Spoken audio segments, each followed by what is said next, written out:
को जय मसीह की प्यारे भाई बहनों। परमेश्वर का वचन बहुत सामर्थी है। प्रभु का अनुग्रह दया आप सबके जीवन में बनी रहे। इस वचन के द्वारा प्रभु आपसे बात करे। मेरे प्यारे भाई बहनों, आप सब प्रभु का वचन ध्यान से जरूर सुनिएगा।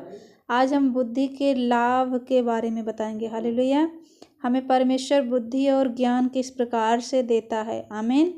तो आप लोग वचन को जरूर ध्यान धर के सुनिए, ताकि परमेश्वर वचन के द्वारा आपसे बातें करे, ताकि आप सबको आशीष मिले। हालेलुया। आज का वचन है नीति वचन 4। हे मेरे पुत्रों, पिता की शिक्षा सुनो। हालेलुया। हमें और आपकी किसकी शिक्षा सुननी है? पिता की। हमारा पिता कौन है? प्रभु यीशु मसीह। हालेलुया। और समझ प्राप्त करने में मन लगाओ। समझ प्राप्त करने के लिए हमें क्या करना है? मन लगाना है। क्योंकि मैंने तुमको उत्तम शिक्षा दी है। क्योंकि परमेश्वर हमें और आपको उत्तम शिक्षा दी है। मेरी शिक्षा को ना छोड़ो। प्रभु की शिक्षा को ना छोड़ो। देखो, मैं भी अपने पिता का पुत्र था। प्रभु यीशु मसीह भी अपने पिता का पुत्र था और माता का अकेला दुलारा था।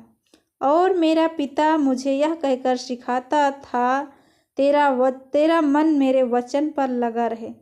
तू मेरी आज्ञाओं का पालन कर, तब जीवित रहेगा। बुद्धि को प्राप्त कर, समझ को भी प्राप्त कर। उनको भूल ना जाना, ना मेरी बातों को छोड़ना। हालेलुया। बुद्धि को ना छोड़, वह तेरी रक्षा करेगी। आमीन। बुद्धि को ना छोड़, वो आपकी रक्षा करेगी। उससे प्रीत रख, वह तेरा पहरा देगी। बुद्धि श्रेष्ठ है, इसलिए उसकी प्राप्ति के लिए यत्न कर। हालेलुया।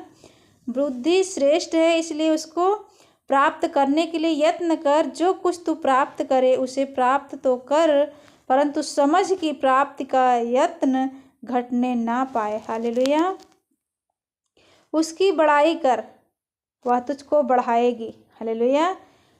बुद्धि की बढ़ाई कर, वो आपको बढ़ाएगी। जब तू उससे लिपट जाए, तब वह तेरी महिमा करेगी। आमीन।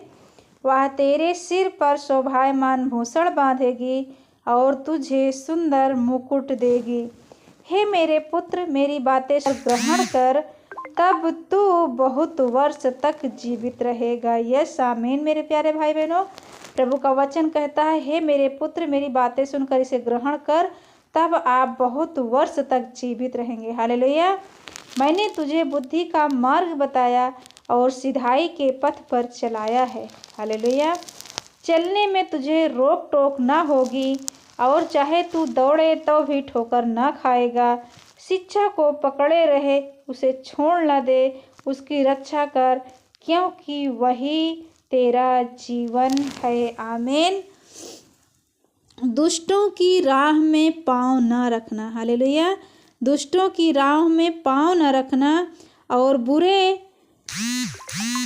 बुरे लोगों के मार्ग पर ना चलना। हालेलुया। उसे छोड़ दे, उसके पास से भी ना चलो। हालेलुया। प्रभु का वचन कहता है, उसे छोड़ दे और उसके पास से भी ना चलना, क्योंकि वो लोग बुरे हैं।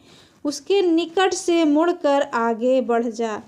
बुरे लोगों के निकट से मुड़कर आप आगे बढ़ जाएं, क्योंकि दुष्ट लोग यदि बुराई ना करें तो उनको नींद नहीं आती। हालेलुया। और जब तक वे किसी को ठोकर ना खिलाएं, तब तक उन्हें नींद नहीं मिलती। हालेलुया।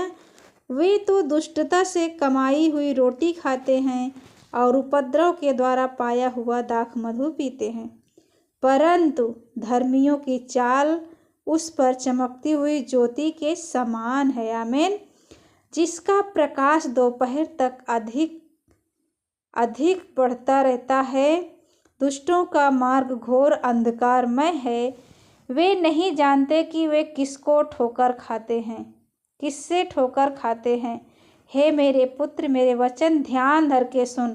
प्रभु का वचन आप लोग ध्यान धर के सुने और अपना कान परमेश्वर की बातों पर लगाएं। हालेलुया। इनको अपनी आँखों की ओट ना होने दे, वरन अपने मन में धारण कर, क्योंकि जिनको वे प्राप्त होती हैं वे उनके जीवित रहने का और सारे शरीर के चंगे रहने का कारण होती है। यस, आमीन। मेरे प्यारे भाई बहनों, प्रभु साफ साफ वचन में कहत रहा है, क्योंकि जिनको वे प्राप्त होती हैं वे उनके जीवित रहने का और उनके सारे शरीर के चंगे रहने का कारण होती हैं। सबसे अधिक अपने मन की रक्षा कर, हालेलुया, सबसे अधिक अपने मन की रक्षा कर, क्योंकि जीवन का मूल स्रोत वही है। टेढ़ी बात अपने मुंह से मत बोल और चालबाजी की बातें कहना तुझसे दूर रहे। तेरी आंखें सामने ही की ओर लगी रहें और तेरी पलकें आगे की ओर खुली रहें। अपने पांव रखने के लिए मार्ग को समथर कर और तेरे सब मार्ग ठीक रहे। ना तो दाहिनी ओर मुड़ना और ना बाएं ओर, और अपने अपने पांव को बुराई के मार्ग पर चलने से हटा ले। यश आमीन। तो मेरे प्यारे भाई बहनों, परमेश्वर आप सबको इस वचन के द्वारा बहुत बहुत आशीष दे। प्रभु का वचन जैसा कहता है वैसे यदि हम आप अपने जीवन में पालन करते हैं, प्रभु के वचन पर चलने के लिए निर्णय लेते हैं, तो प्रभु हमें अच्छा स्वाद देगा, हमें चंगा रखेगा, हमें हर एक बीमारी से बचाएगा, हमें हर एक रोग से दूर से करेगा और हमारे जीवन को अपने पवित्र लहू से धो के हमें स्वर्ग में वारिस होने का अधिकार देगा। आमीन। तो परमेश्वर आप सबको इस वचन के द्वारा बहुत बहुत आशीष दे। जैसा यहाँ आगे लिखा है 5 में, व्यभिचार के विरुद्ध चेतावनी। तो आप सब स्वयं जाकर वचन को पढ़ लीजिएगा कि हमें व्यभिचार के बारे में परमेश्वर क्या बताता है। तो प्रभु आप सबको बहुत बहुत आशीष दे। आप सबको जय मसीह की। God bless.